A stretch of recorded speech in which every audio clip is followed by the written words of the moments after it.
Carver, Kingston, Duxbury, Hanover. I'm going to miss some towns, so I'm not going to say them all. Marshfield and Plymouth, where my office is located.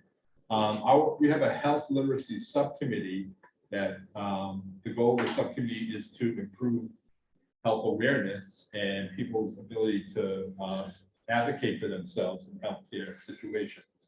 And Kathleen Considine, who's on our steering committee, is also on the health literacy committee, as well as Tom Kaminsky, who is the outreach librarian at the Plymouth Public Library, and Sam Correa, who is the outreach librarian here at Duxbury.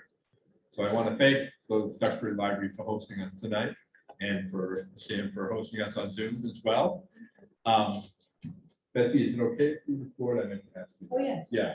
So we'll be recording this and posting it on our Facebook page. But we're really excited to host this event because mindfulness is something that has come to my attention recently. I just got the app on my phone a few months ago to find out more about it. I think it's a good opportunity to have experts who are here tonight who can talk about how they use mindfulness in their practice and teach mindfulness meditation and how it benefits their pupils and their patients. So, and the way we framed this discussion was hopefully people had a chance to see the film, My Year of Living Mindfully, which is available on Canopy, which is a free streaming service available through both Plymouth and Duxbury libraries. And I'm going to talk a little bit about the film. We're actually going to watch a trailer from the film, and I think Sam is ready to make that happen right now. I think so. Okay, so I'm going to share the screen. That's why we have like the dual kind of like very meta thing going on right now, so that we can watch the trailer, but then I'm going to shut off the projector once we do that. So, okay, so I have YouTube up here.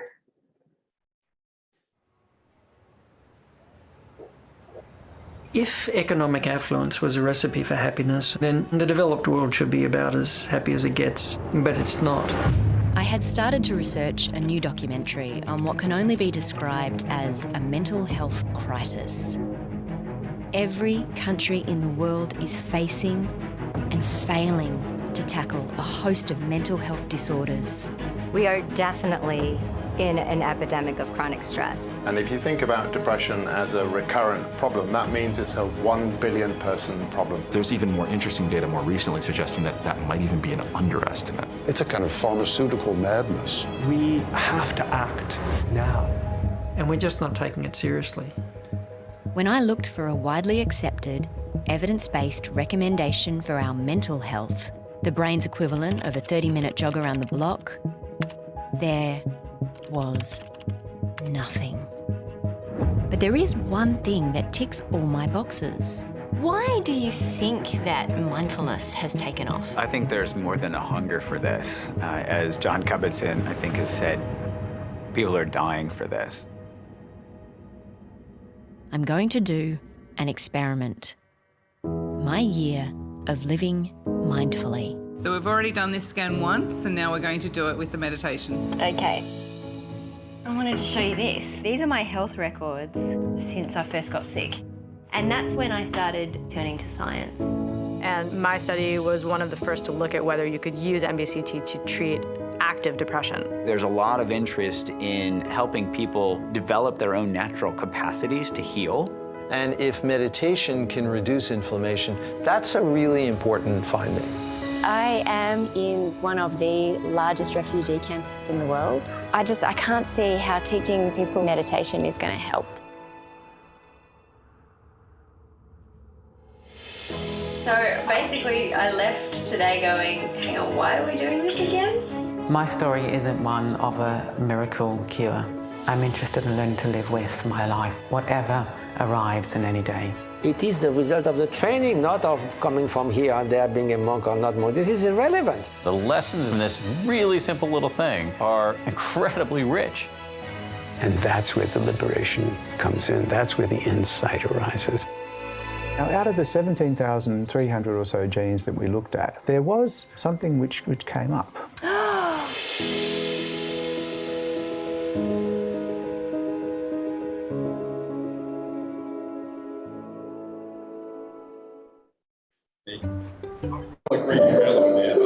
talking to anyone.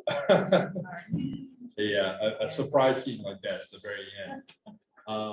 So I wanted to introduce our panel. Very pleased and lucky to have them with us tonight.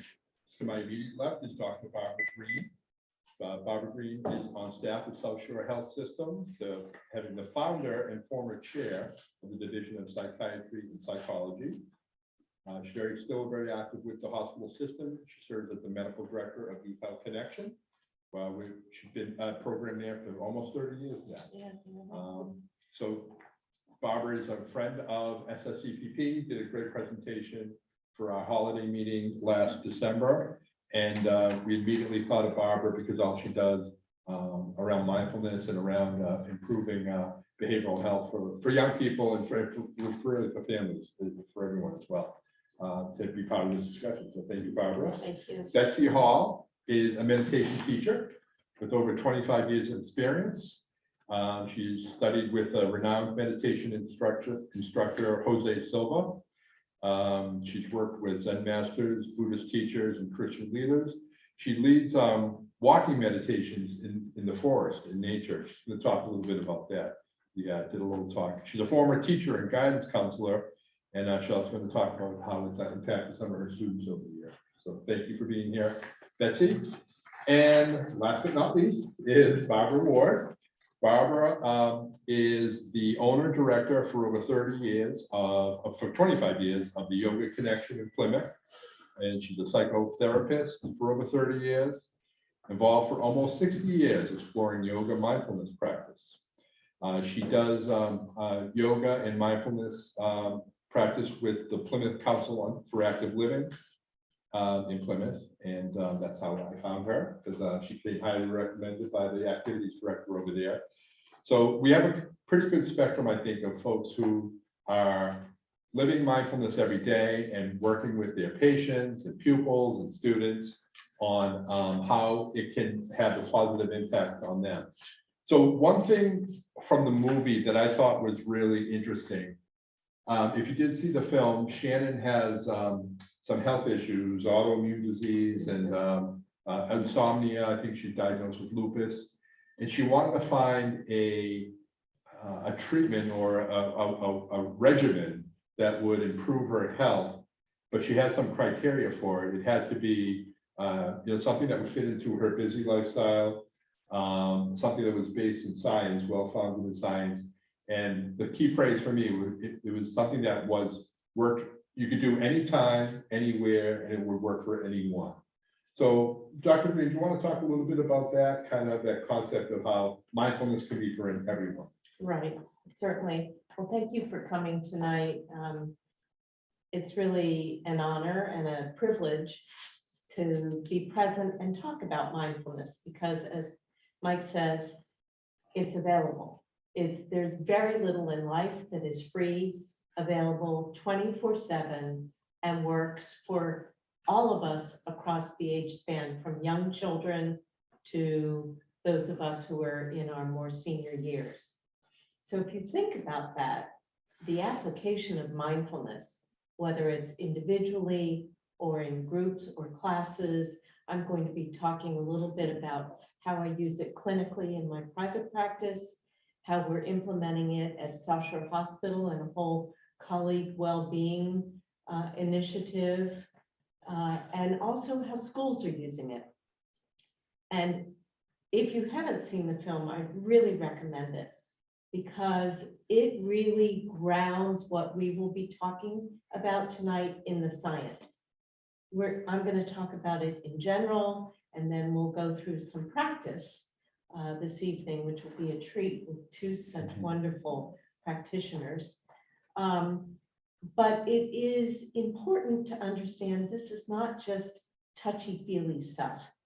And I think that we've matured professionally with building a base of research that, as Shannon Harvey says in one of the opening sequences of the film, she was looking for something that's evidence-based, that would benefit her both physiologically as well as, I believe, the impact, which she doesn't talk a great deal about, but when you have a chronic illness that's an inflammatory disease, It's not unusual for that to be accompanied by depression, anxiety, other mental health challenges, challenges in a marriage, in a family, because when your physical well-being is challenged, you know, the rest of you, it becomes vulnerable as well. So I would really encourage watching the film. She mentions in the trailer the epidemic that we are currently in, and this was filmed in 2018. Here we are in 2022, and what we know about mental health challenges that all of us are facing today globally is that it's more intense, extreme, severe, and dominant than it ever was. Depression is the leading cause of disability globally, not physiological illness, but depression. Suicide is the second leading cause of death for teens. Our numbers have just astronomically risen. Now, some of that we can attribute to COVID and all of the changes that we have had to face and the challenges, but I think it's more than that. And she mentions stress repeatedly as she begins this exploration. And I will talk a little bit about the physiological impact of stress and how the practice of mindfulness can just bring it down. It's like creating quiet. It's a way in which we just quiet down in our mind and in our bodies, and the impact that that has then on our well-being. So to define mindfulness, I use a very simple definition: being present in the moment. It's not anything necessarily more elegant or more involved than that. Now that sounds very simplistic, and yet to really get to the practice of mindfulness, which is a form of meditation, takes a lot of work, a lot of practice, consistency. But I also like to make sure that people know you can't fail at it. And when I work with adolescents or teens or in school systems and you tell them, you can't fail at this, it really opens them up to the possibility of embracing it and trying it. What it does is it creates an awareness on multiple levels. In some of my early training with mindfulness, we did it with tasting, with hearing, with touching, which is really opening up all of our senses to being in the moment at this time and bringing our focus and attention in. One of the things that people say to me is, I'm not good at it. I have these thoughts still flying through my brain. I'm like, okay, you're mindfully aware that your thoughts are still coming. You won't necessarily clear your brain. And I think it's important to understand that, because if you think, well, I have these thoughts and they're intruding, I'm failing at mindfulness, I want to assure you, you're not. And that with repeated practice, you begin to physiologically and mentally and emotionally experience the benefits. So I don't want anybody to ever be scared off. What I want is to create a curiosity. One of the things that I found interesting in watching Shannon Harvey's documentary is she became her own science experiment. And it was her curiosity that really opened her up, because the field of mindfulness was not her specialty. She's a documentary filmmaker, but she took it upon herself to try to answer the question of, what can I do to feel better? What is readily available, free, 24/7 that I can do anywhere? And what I would say to you, it's mindfulness. Just simply teaching ourselves to be present in the moment. It creates attention, purposefulness, present in the moment, and it's always non-judgmental. That adopting that mindset of no judgment, thoughts flying around, no judgment.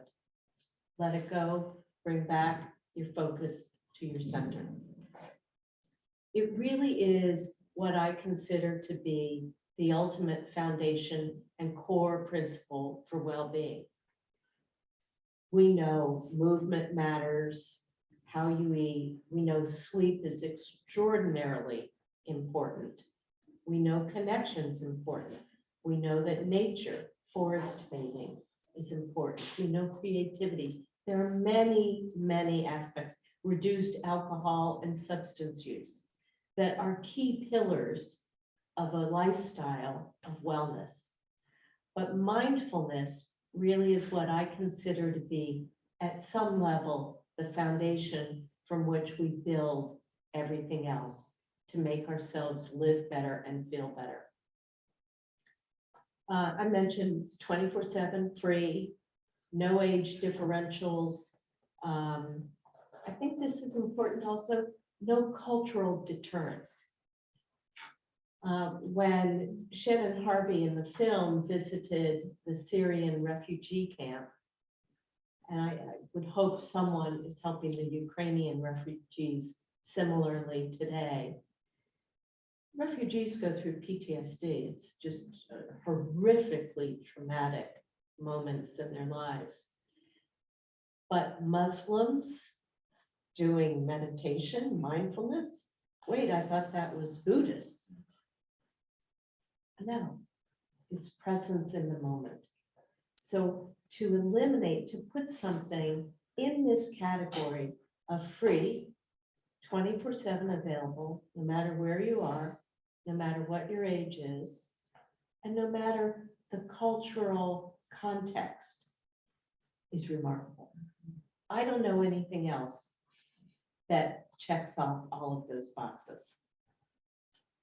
So it, quite frankly, protects us, nurtures us, and nourishes us.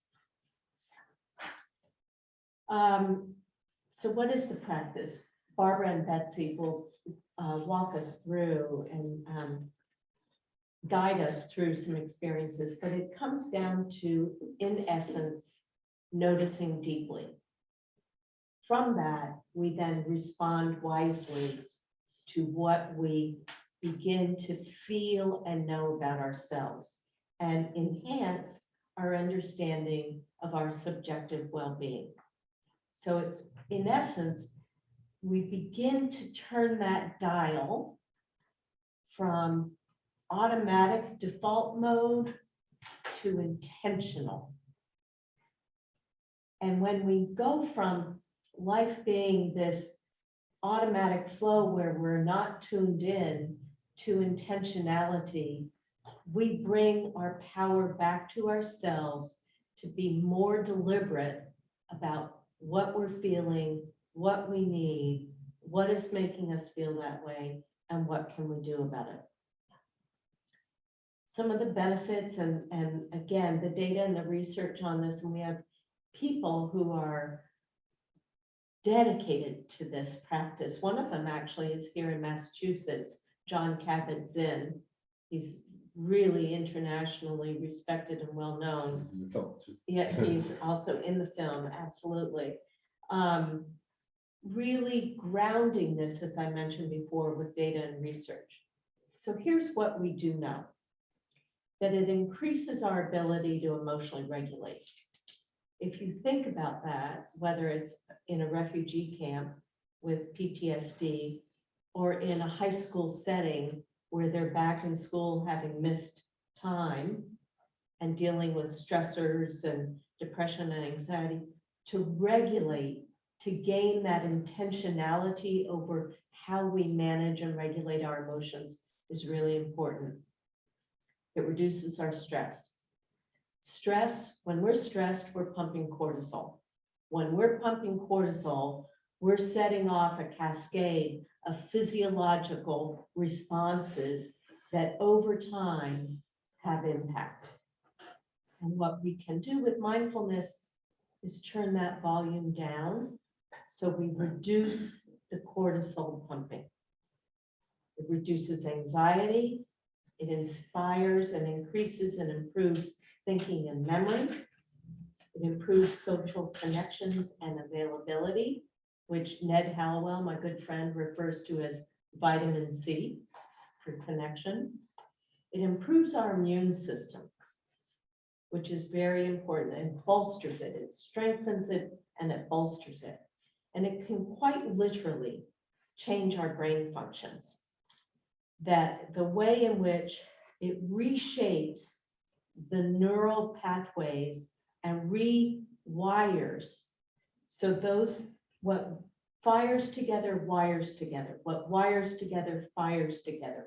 So we create this communication in our brain that allows us to feel better, think better, better memory, all of that, which is absolutely critical to how we live our lives.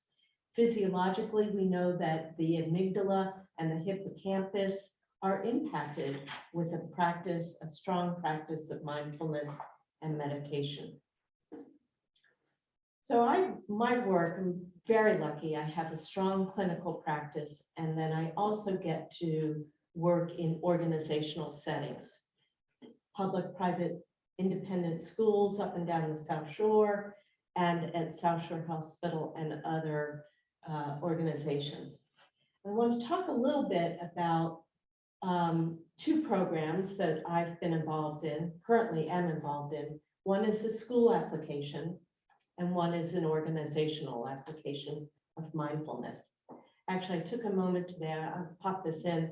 I glanced at the Wall Street Journal just to increase my stress and see what the stock market was doing.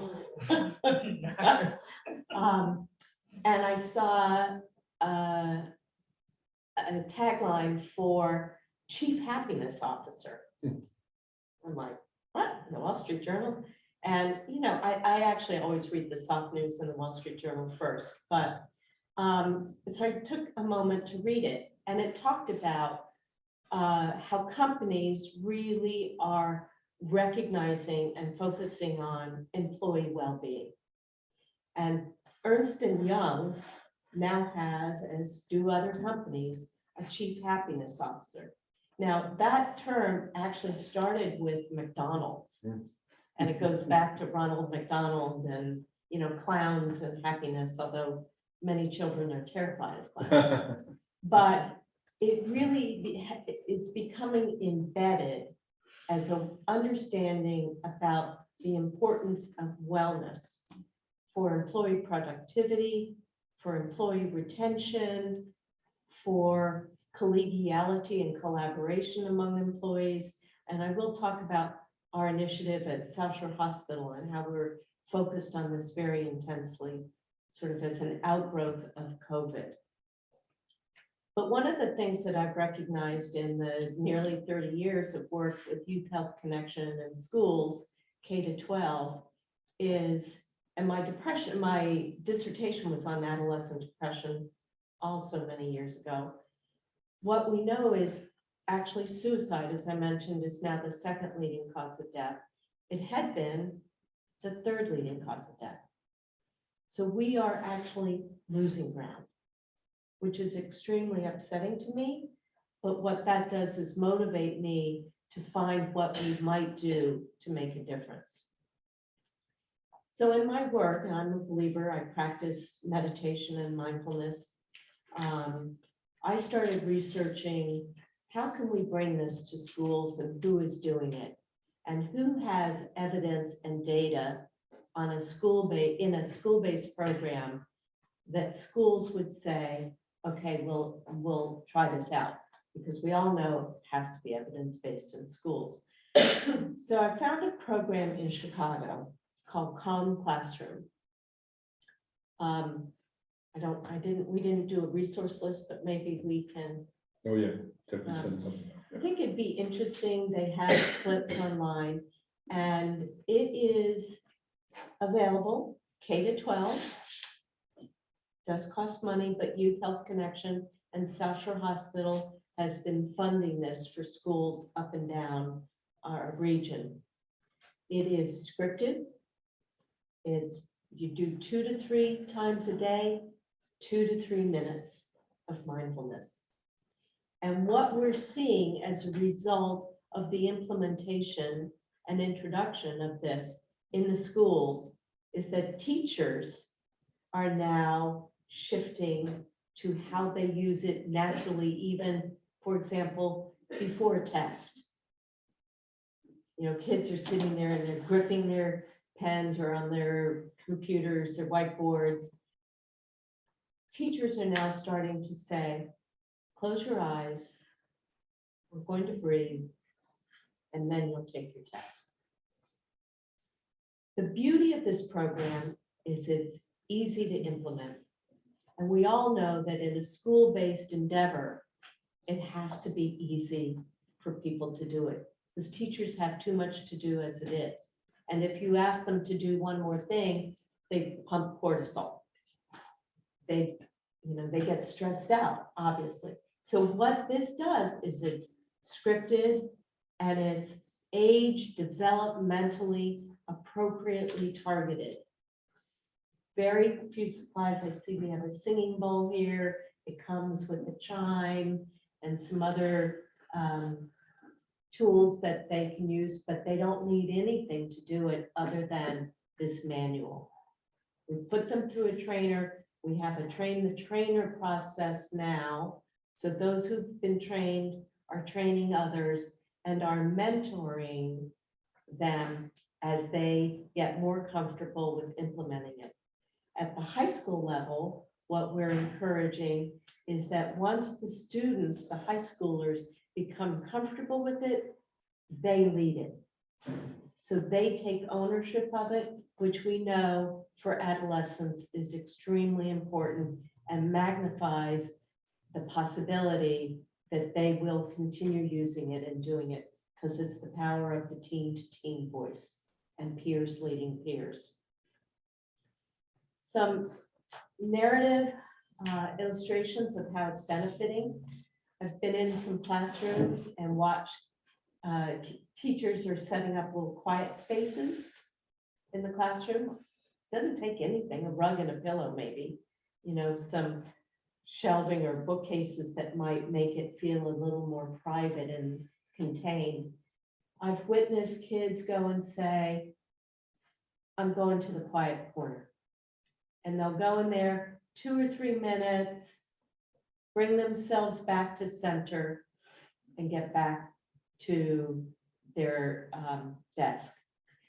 What we know is that, and the data is actually pretty clear on this, that kids benefit from doing this 2 to 3 times a day. And if you think about it, one of the things that we encourage teachers to do even more so is as they change a subject, or at the high school level, as they're changing classes. High schools, if any of you been in high schools, both of you have been, the bells ring and it's like, it's jarring. And some high schools now are using music. Something that just, it's all designed to stop this and bring us to that moment with intentionality. Everybody who uses it finds it wonderful. And the kids now begin, some of them even we'll see them just come to center, present in the moment, in their own space at their own desk. That's really what we want. And if they start young, guess what? They carry on.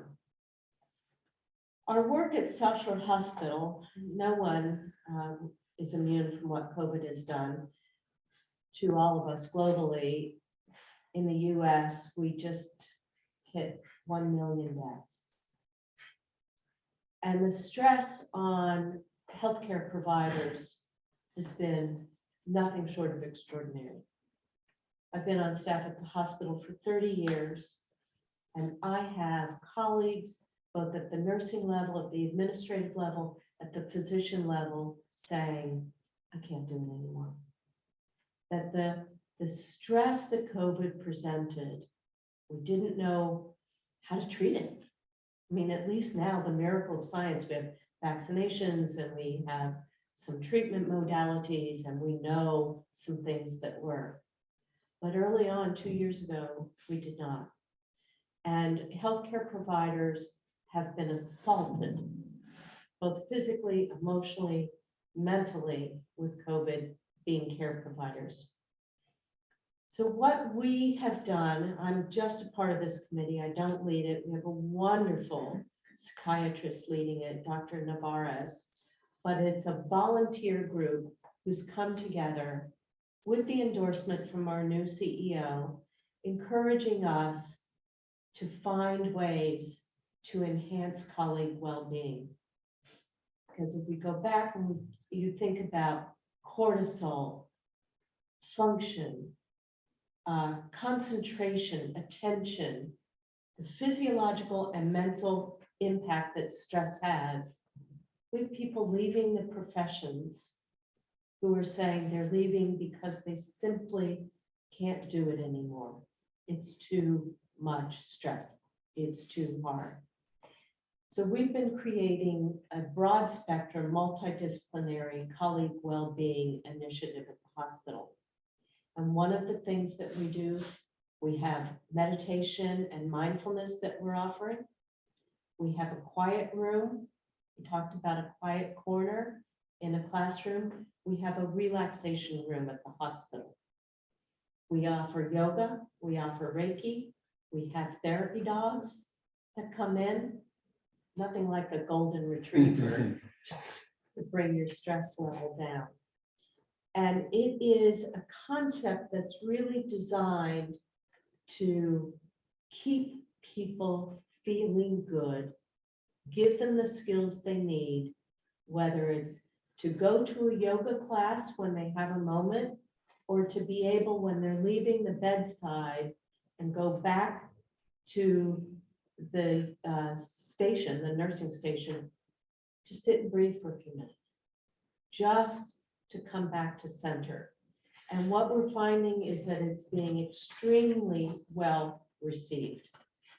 And I was in the relaxation room recently and there was a young woman and there's a nurse and she said, I come in here because I know it's quiet. We have aromatherapy available to them. There are apps that they can use. We have relaxation massage chairs. And she said, 10 minutes in here and I go back to my shift and I'm ready to work. And that to me speaks to the power of what we're trying to achieve. It's developing a practice, doesn't have to be intimidating. In the words of John Kabat-Zinn, wherever you are there. So that it's portable, it's wherever you are there with your breath, with your focus, with your attention. To become deliberate in focusing on how you feel and how you can literally positively impact your well-being.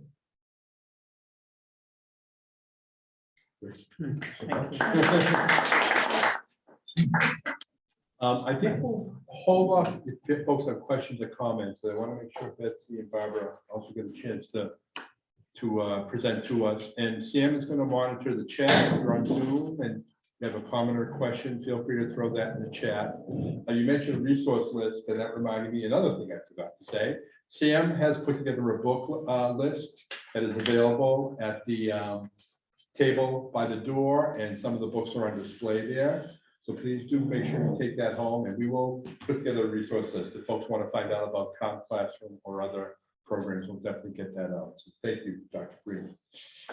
So I went Barbara, Betsy, Barbara, just for my sake, because I'm easily confused. But we are going to have Betsy present to us next. And Betsy, we definitely want to hear about your program, but just in the context of the film, the premise of the film really, to me, was the protagonist, Shannon Harvey, sort of setting the bar for mindfulness and trying to prove whether mindfulness could pass the bar. And I think she did. But you talked a lot when we were talking before about how mindfulness And meditation can be for its own sake. You don't have to have a goal, but just the practice itself has benefits. So I'd love to hear you talk some about that as well. So how many people here have meditated?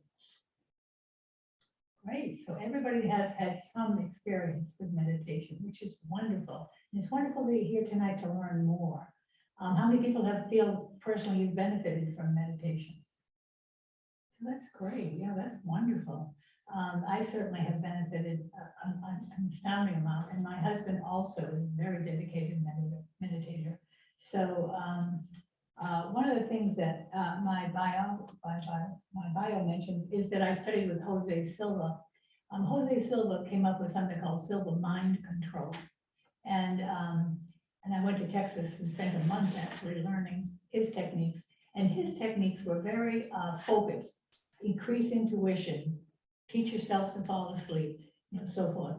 And that was wonderful. But then I realized for my own sake that sometimes I wasn't meditating to get anywhere or to get anything. I just wanted to be present. I just wanted to be aware of the moment.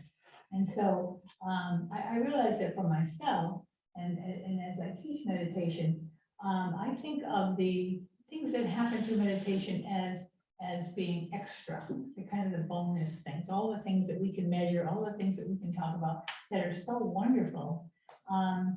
When I'm sitting there in that moment, that's not what I'm thinking about. I'm not thinking, oh, good, I'm going to get rid of my cortisol, or I'm going to reduce my blood pressure. I'm thinking, breathe in, breathe out, be aware. And when we go into the forest to meditate, that's a particularly wonderful place to be present 100%, or it could be the beach, or it could be the side of a pond. For me, it's the forest. I was 2 years old and they were pulling me out of the forest.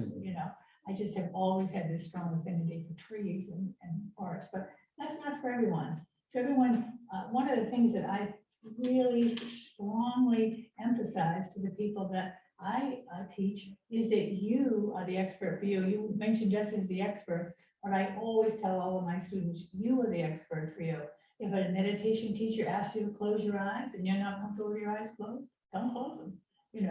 If they ask you to sit on the floor and you prefer a chair, sit in a chair. Be the expert for yourself. All of these resources are wonderful. And by the way, the website, www.shannonharvey.com, is a great website to go to. And there's a little tab at the top that says resources, and that also has a lot of wonderful links that you can link to different programs. So there are thousands probably of resources that you can access, but really what you need to access is your breath. And you need to access sitting quietly or walking. I know people who have never sat down to meditate. They only meditate walking. They don't feel comfortable sitting down meditating. They feel more comfortable walking. So they're the expert for them. No one can tell them you can't meditate walking, right? And I love to meditate as when I'm walking. So one of the things that I tell my students, and this is I believe a Chinese saying, is that the mind is a wonderful servant but a terrible master. And I'm sure you've heard that before.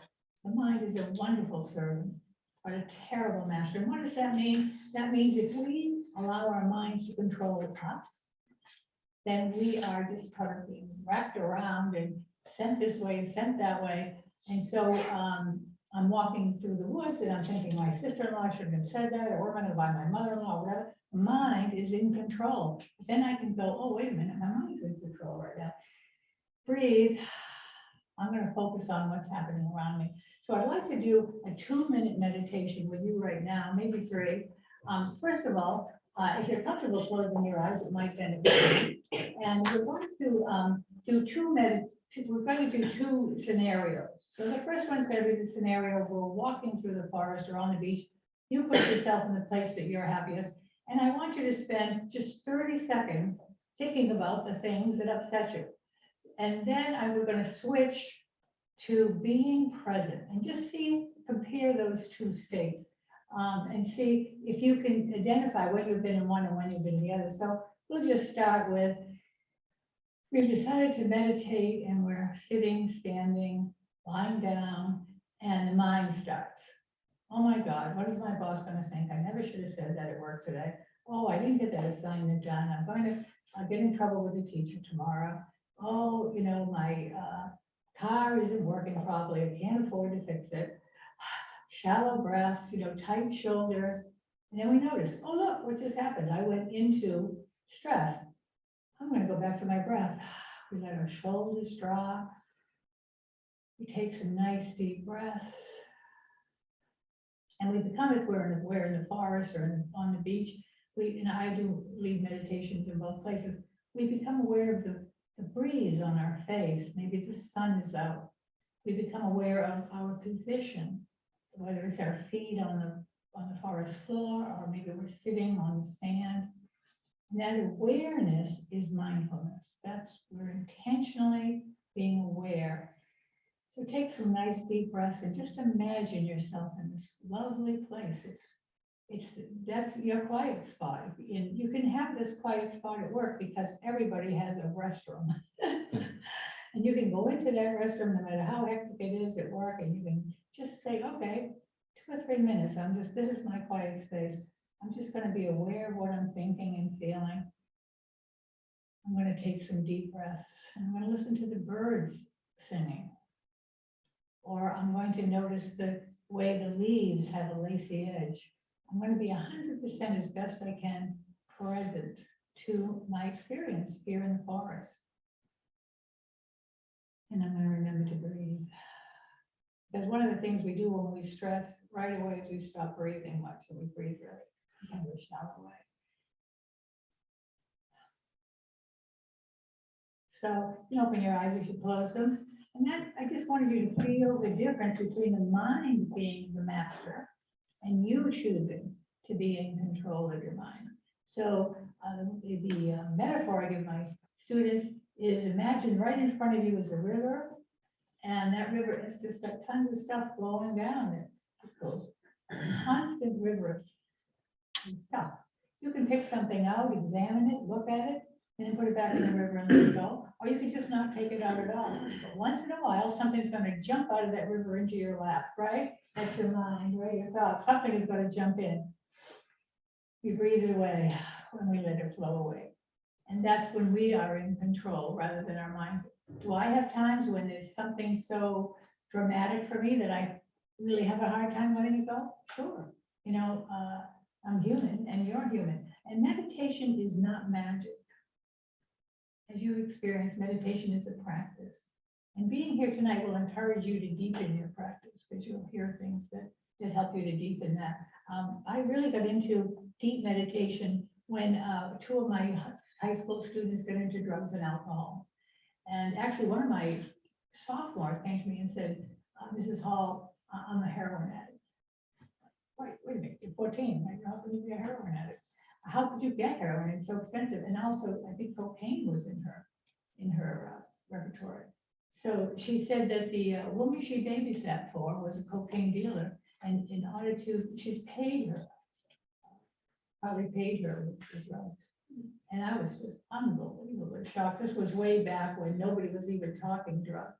And so she and another student who was an alcoholic, again, he was also a sophomore, went to the Outward Bound program for drug-addicted teens. And it was a fabulous program. Probably some of you have heard of it. And when they came back, they were just glowing. They were so excited and so happy. And I said, well, you know, tell me a little bit about your experience with Outward Bound. And they said, we were asked to do a meditation solo. We were asked to go into the forest all by ourselves. And these are kids who maybe had never been in the forest alone. And they had whistles so they could ask for help if they needed it. And they weren't too far apart, but they couldn't see anyone. And they were asked to sit there for 48 hours. Imagine how challenging that would be for anyone. But they loved it. They said it was the most wonderful, life-changing, mind-altering experience that they ever had. And so that encouraged me. And I actually went and did a 7-day fasting solo of my own in the forest.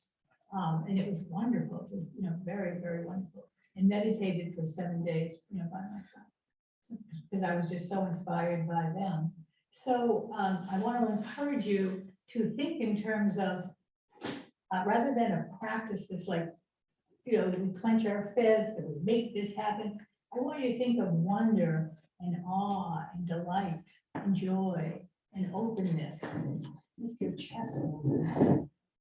Barbara and Barbara have both experienced that. It's just like, wow, especially if you're in nature. When you're in nature, there's so much to be delighted by, so much beauty to take in. And I have gone on a 1 hour hike and not seen one thing because I was in my head and I was marching and I was getting exercise. And before I knew about my meditation, you know, I'm just, all right, I gotta be out here, hiking. But now I know about the joy and the delight, you know, we can have when we are in nature. And by the way, it can be your front porch. It can be, you know, it can be a park, and it also can be in your mind. I have led some very powerful meditations inside a room like this, where we all went to a natural place. And really, you can, with your imagination, be present in some place you're not, you know, by just deciding to visit that spot and do that meditation. And so you can be anywhere, and you can put yourself in nature if you've had any experience of nature already. One of the fabulous things about meditation, and I'll go to Barbara next, is that it gives you a choice, and choice is freedom. And we all want freedom, right? Everyone wants to be free of the tyranny of anxiousness and stress. And so we now know, if we're meditators, that we can choose something else, right? So, oh, wait, I can choose something else. I can choose to be peaceful. I can choose to breathe. I can choose to be aware of what my back is against this chair. And there are many different wonderful guided meditations, but one is a way to start at the top of your head. And I'm sure some of you have all maybe had a chance to do that, where you just relax. Relax your face, relax your shoulders, relax your core. And with each breath, you can relax right down to your feet. And that's a choice. I mean, isn't it wonderful? I didn't know we had these choices. I always was just sort of like marching and trying to, cope, really. And now I have that choice to just, oh yeah, I have a choice. I have a choice what to think. I have a choice what to feel. I have a choice how to behave. And that's my ability to respond in a way rather than just always be reacting. No, wait a minute, I can choose how I'll respond. That all comes for me from mindfulness. And so I can't recommend mindfulness highly enough to you. Like I said, it's not magic, but it is magical. It really is. Yeah, and it's a miracle when you really get your practice so that it's a habit, and so that it's something that you use all the time. And I would say for me personally, and this is my last sentence, is that the number one benefit that has come out of meditation for me is, and I'll ask you about it too, is greater access to my intuition. Do you know what I mean? Everybody, has anyone else who's a meditator experienced that? Intuition is that hunch.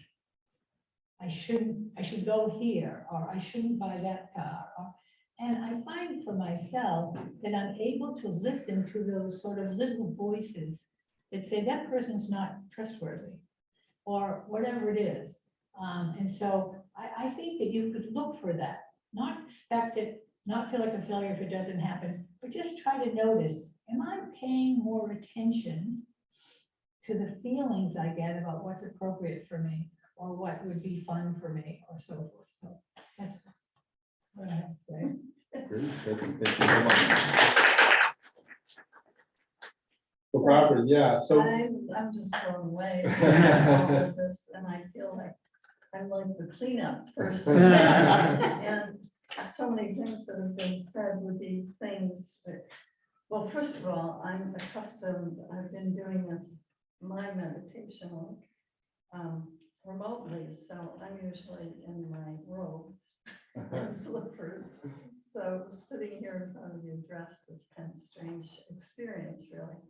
But I think my entrance into all of this started a long time ago through yoga. So I grew up and got married young, and by the time I was 25, I had 2 kids in school. And Betty Friedan had just written Feminine Mystique, and the question was, is this all there is? And I was dying. I thought I was my father's daughter, and then I was my husband's wife, and now I'm the mother of 2 children. You know, who am I? And in those days, yoga was like the forbidden fruit. Right? You were a beatnik or what, I don't even remember what the other word was. And I wore 1-piece black leotard and went to my yoga classes. But that's my entrance into what has become a lifelong underpinning for me. The yoga, and I was just thinking, one of the early people, of course, was Lilius Milan, who had a television show, Richard Hittleman. So there's not many people here my age, but these were the pioneers, really. And a woman, Marcia, can't remember her last name, who was actually an ashram in Concord, New Hampshire. So I realized early on that yoga is meditation. I never separated the two, because really and truly, the postures of yoga are add-ons. We didn't do downward facing dog in the caves. They didn't have sticky mats. They were just working through their bodies, relax their bodies, so that they could come to a place where they could sit and be present. And being present is the only way that I think that anyone can be present, is to remember how grateful they are to be breathing. So what is the greatest gift that you got this morning? You woke up and you started to breathe, your life force. If anything can bring you into the present moment, is to say to yourself, breathing in, I know I'm breathing in, and breathing out, I know I'm breathing out. And my greatest teacher for a long time has been The Miracle of Mindfulness, Thich Nhat Hanh. This book is from 1975, I think this is one of the first books he ever wrote. He says, mindfulness is the miracle. Mindfulness enables us to live, but breath is the bridge. Breath is the bridge between the body, your mind, and your spirit. And as a yoga teacher and a psychotherapist, I believe in the breath being the thread that connects body, breath, and spirit. So for me, mindfulness doesn't mean escaping from anything. It's really more about just feeling and being present for the fullness of their mind. I think there's a great myth that people think, I can't understand why I'm still thinking all these thoughts. Well, that's what your mind is full. So we spend so much time with our bodies, and we try to groom our bodies and get strong. We have to make our minds stronger, and the only way we can do that is to be patient and to sit and be willing to look at everything that comes across the screen. You talked about, I can't remember what metaphor you used, but our thoughts, it's like watching a train go through, and you see the people sitting in the train. Those are your thoughts and feelings. But the train disappears, and thoughts and feelings and ebbs and flows and disappears. The breath that you just took in right now is just like the first breath you breathed in, but also the breath you breathe out could be the last breath you breathe out. So how important is it to me? I started out just being a yoga teacher, and I became, right now, I used to say, if you throw a book out a window, you'll hit a yoga teacher in the head.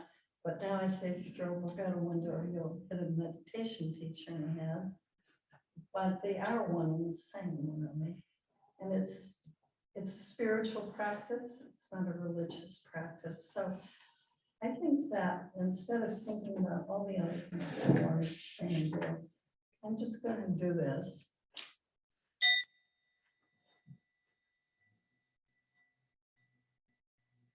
So in most meditative spiritual communities, the sound of the bowl is a reminder to just stop wherever you are, whatever you're doing, and just breathe. And as a therapist, I know that other people have done this too. I always gave my clients a rubber band to wear on the wrist. And every time they looked down when they were feeling stressed, I had them snap it so they'd stop and just sit and just take 3 full breaths. So if you want to join me like you did, join Betsy, maybe just close your eyes. And I know not everybody's comfortable closing their eyes. So, but what I want to say is you can be totally mindful with your eyes open, because you can be totally mindful all the hours that you're awake and aware. All right. You talked about intention and attention. Those are the 2 critical things that bring you to the present moment. What is your intention? How do you give it the attention it requires? So you can be mowing the lawn, knitting, doing the dishes, whatever you're doing, you can just stop. You don't have to close your eyes and just breathe. So if you don't mind, if you want to keep your eyes open, certainly do that. And then just take some cleansing breaths. So I hope everybody knows that your nose is for breathing and your mouth is for eating. But most of us have trouble breathing in just through our nose. But right now, just breathe in any way you can, not forcing it, but a nice deeper breath. And let go of any sound you want to make, like a ha. And do it again. Ha. Maybe do it one more time. Ha. And then, since we're all sitting, see if you can actually feel the feet, your feet touching down. And see it again. It was Betsy that talked about imagination. When you press into your feet, and you press into the seat of your chair, can you imagine that you're actually sitting on the earth right now? And can you allow yourself to actually imagine Mother Earth with her power of gravity just allowing you to relax more deeply into this present moment? And then again, Barbara talked about coming to your senses, really. Just now, just notice what you can see with your eyes closed. And notice what you're aware of if your eyes are open. And then notice what you hear with your inside ears and your outside ears.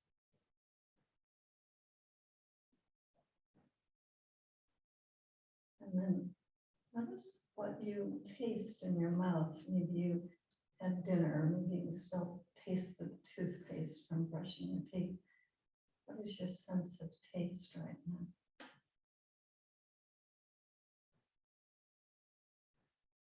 And what do you hear? What do you see? What do you taste? What do you smell? And then you notice how your clothes are touching your skin. And your body is touching the chair.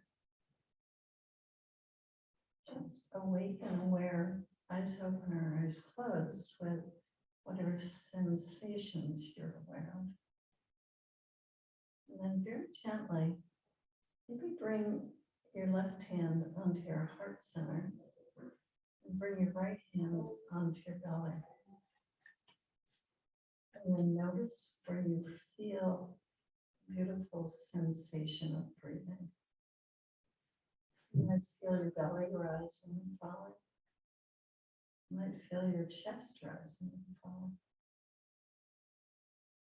You might feel the breath around your mouth or your nose right now.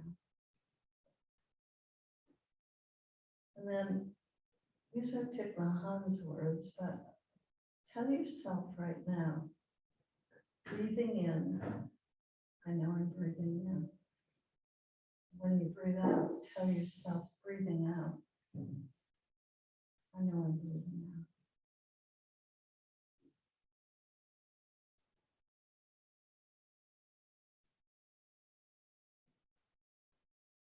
Now very gently tell yourself, I'm going to breathe in more deeply,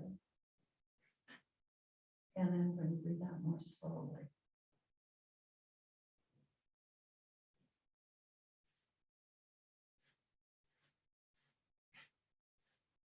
And then tell yourself, I'm going to breathe in calmness and breathe out tension.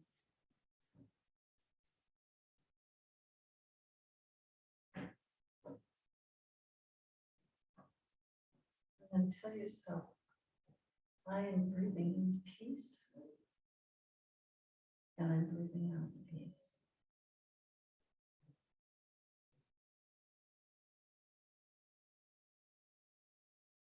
Now tell yourself, I breathe in the present moment, and it's a wonderful moment.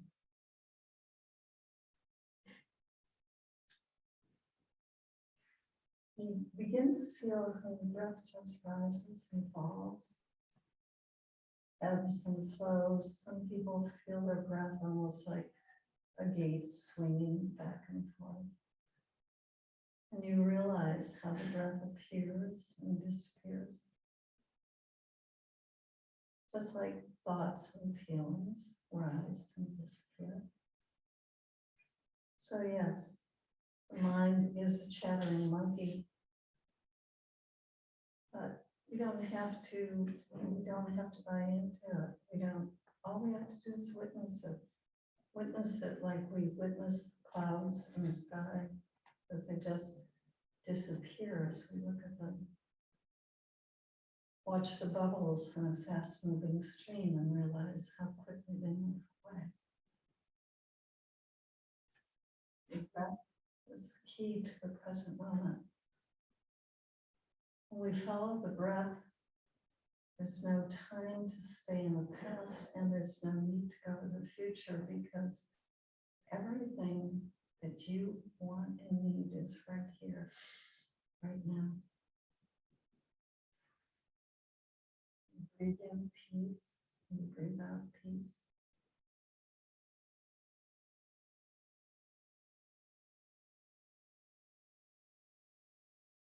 There's nowhere to go.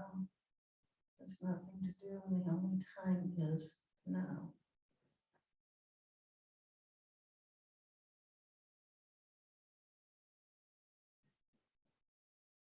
And yes, you may have drifted off already, but the wonderful thing about mindfulness is you can begin over and over again, 10 times, 100 times. You can't do this right, you can't do this wrong. You just do it. We live in uncertain times. So many things are out of our control. We take for granted our breath, but guess what? You can control the breath. Breathing in, tell yourself you're breathing. Breathing out, tell yourself you're breathing out. Breathe in just a little more deeply, and then a little more slowly. Breathe in calmness, and breathe out tension. Let's all just breathe in peace together, and breathe out peace. And breathe in this present moment. I know it's a wonderful moment.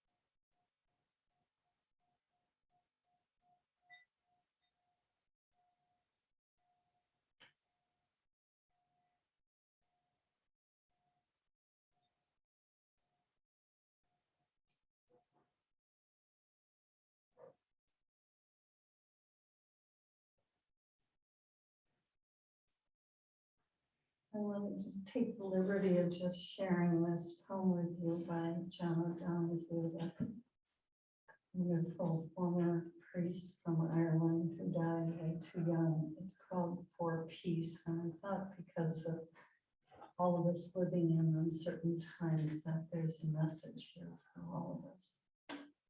He wrote, as the fever of day come towards twilight, may all that is strained in us come to ease. We pray for all who suffered violence today. May an unexpected serenity surprise them. And for those who risk their lives each day for peace, may their hearts glimpse providence at the heart of history. And for those who make riches from violence and war, may they hear in their dreams the cries of the lost. That we might see through our fear of each other and a new vision to heal our fatal attraction to aggression. And that those who enjoy the privilege of peace not forget their tormented brothers and sisters. And that the wolf might lie down with the lamb, and their swords be beaten into plowshares, and no hurt or harm be done anywhere along the holy mountain. So take a moment to honor the light inside yourself this morning. Everybody, I hope, knows where their physical heart is. Maybe bring your hand over your heart. Every one of us is, I'm sure, filled with loving kindness, compassion, forgiveness for ourselves and others, and hopefully peace. In that place shines through, and when other people are in that place, they see you're shining. And that's when, in tradition that has been part of my life for over 60 years now, we say, I honor the light inside of you. Namaste. Thank you.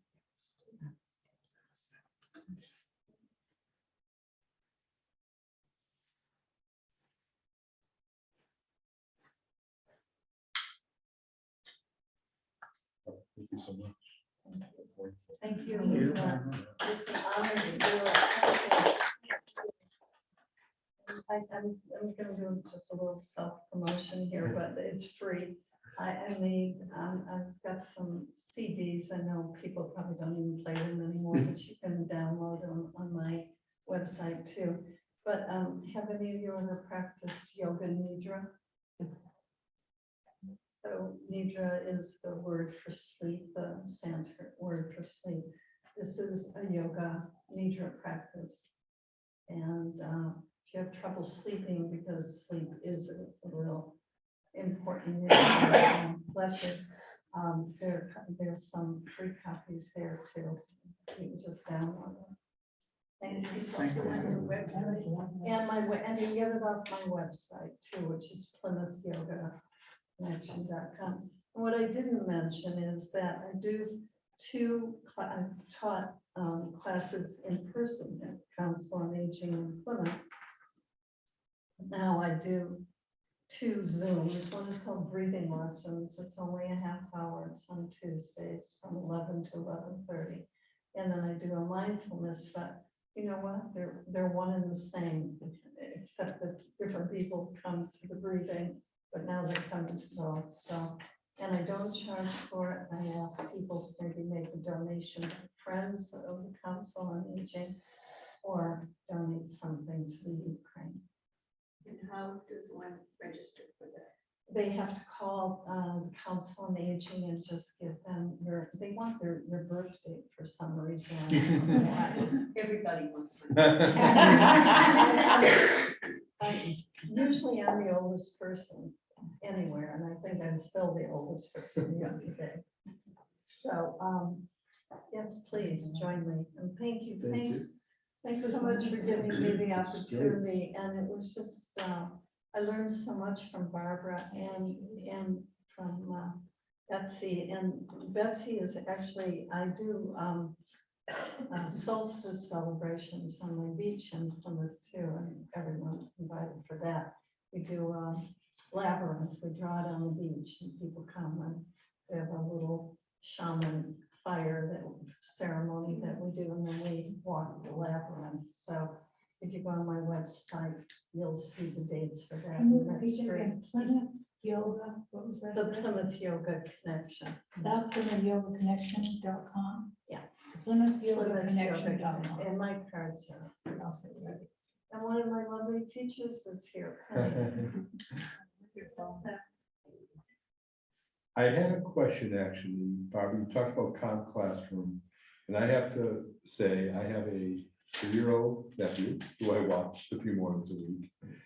And oftentimes when he's not self-regulating, shall we say, his mother will say, "Oh, breathe, you know, it's time to breathe." So she has taken on some sort of practice with him. But the Calm Classroom program, how young does that go? Kindergarten is typically 5 years old. Okay. So it doesn't take, okay. Right. But, you know, you can, as we've talked, breath is the essence. And bravo for his mother saying, just, you know, and they, preschools, I mean, they have circle rug time. I started as a nursery school teacher, and they can either wire, or we can bring it down. You know, even if, you know, finger paints, for example, you know, using multiple sensory levels, finger paints and music, and just telling them, just be quiet. There are lots of ways to introduce the notion of intentional presence. And even at that, and we talked a lot about the senses, touch and hearing and smell, even at that age. Right. You can use that. Tom? Yeah, no, thank you. Watching the film, I also felt it was great to hear the science and everything, but this was like the icing on the cake, because we got to do some practical, you know, experience. And we all like cake, so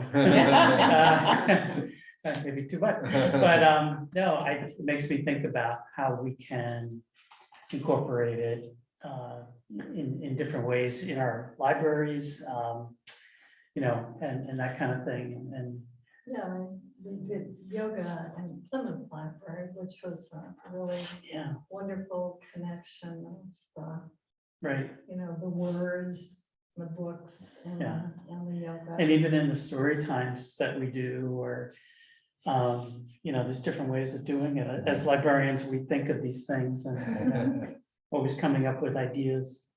So if anyone has ideas, let us know and we can talk about them. Tom, I think we might need a yoga session at the health fair. At the health fair, September, right? yeah. September, yeah. So I just wanted to say that I so agree with Tom. And I found in watching the video, which I watched a while ago, but something stuck with me. I mean, here was a busy woman. She had a job, she had children, she had an autoimmune disease. And she said a couple of times, I don't have time to waste my time here. I mean, if this is not the thing I should be doing, I don't want to be doing it. So she did gather the evidence, you know, so if the evidence was there, but having you here tonight, for me, was so meaningful. And I so appreciate your 3 different perspectives that all, you know, kind of marry it all together. Thank you so much. Thank you. And is there any comments or anything from the chat worth sharing? Or I think we're good. I think we're good on our end. Yeah. Great. Thank you. So yeah, we have recorded this and we will throw it up on, I know, our Facebook page, maybe the libraries are able to do that too. Or anyone else wants to share it? I do want to say something about, I don't remember what you just said, and that is that because something is subjective, doesn't mean it's not scientific and valid. If I have a headache, I have a headache. Right. And that's it. I have a headache. I don't need scientific data. So if I feel like I'm benefiting from yoga, or from meditation, if I feel like I'm calmer, that's scientific evidence, even though it's subjective, if that makes any sense. So, Well, she was a science experiment of one. right. And so her subjective sense of well-being, she stuck with it. And then her surprise at the end of the trailer, you know, really shows, you know, the physical evidence, I think, can help. And I think it's important to remind ourselves it takes time to build a practice. That the experience that for all of us who regularly practice wasn't there immediately.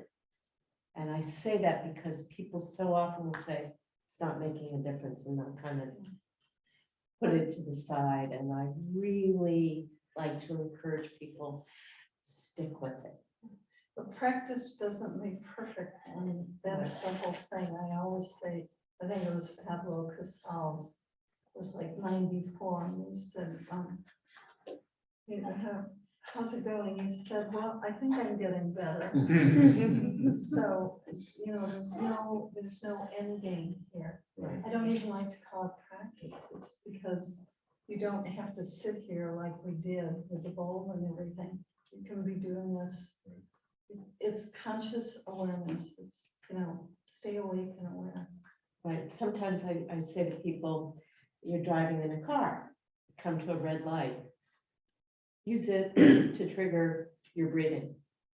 Just mindfully in that moment, you're stuck at a red light, instead of like, I'm really late, let it be your signal. Oh, I'm gonna breathe. Or if you're in the car, don't listen to CNN. You know, open the windows, hear the bird, whatever. It's just wherever you are there. I have a question, because I saw the video a long time ago, I think a year ago. I think I had taped it and then watched it. Was Jim Nestor on it, the one who wrote the book Breath? I think he is in it. That sounds familiar. That's really, that is a really good book for everyone. I mean, breathing is the key to life, obviously. Free and abundantly available. One thing about the film that you've all touched on is she really does meditate everywhere. I mean, she's on a sidewalk, she's like going into an interview, which that's right before then. So that's one thing the film really does illustrate, is it really is available anytime, anywhere, to anyone. And I encourage my students to play with it too. Be playful, you know, see what it feels like this way, feel like that way for me. So if walking in the woods is right for me, forest, it doesn't mean it's for everybody.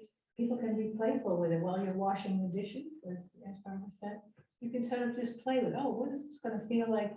It doesn't have to be serious, you know, it can be very playful. Do you have any walks scheduled, Betsy? I do, Saturday morning with Wildlands Trust. Actually, no, I'm sorry, that's a different hike. Next Wednesday with Wildlands Trust, I'm leading a meditation hike. And actually, the Panelists Park is my house. I live on a beautiful pond in South Plymouth, and we're going to be hiking a beautiful area where the eagles are, and there's every kind of bird, you know, that we have in Massachusetts. And it's a beautiful, beautiful place to meditate. So if you're interested in that, it's wildlandstrust.org. People will actually be parking at my house because I have a lot of parking space available. And then we'll walk across, and there's beautiful cranberry bog, and then we'll walk up into the forest, and we'll overlook all of Halfway Pond. And the last time we meditated there, when we got up from, we sat around a little bit, when we got up from the meditation, this really happened. An eagle lifted off from a tree and joined our meditation. So it can be playful and magical and wonderful, you know, at the same time. So yes, do wildlandstrust.org. What time are you doing? And that's at 9 o'clock. Yeah.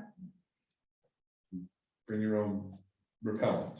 We will talk about ticks, absolutely. Yeah. We definitely want to be prepared. Yeah, I was gonna say, after the nature walks, we'll have the Lyme disease. Yeah.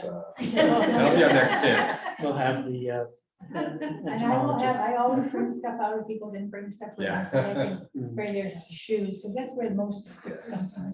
get Thank done. you so much. Thank you, this is great. Thank you all, panelists, Dr. Bob Green, Betsy Hall, Barbara Wood. Thank you all for coming. Check out the book list, and we will send an email around with all these resources.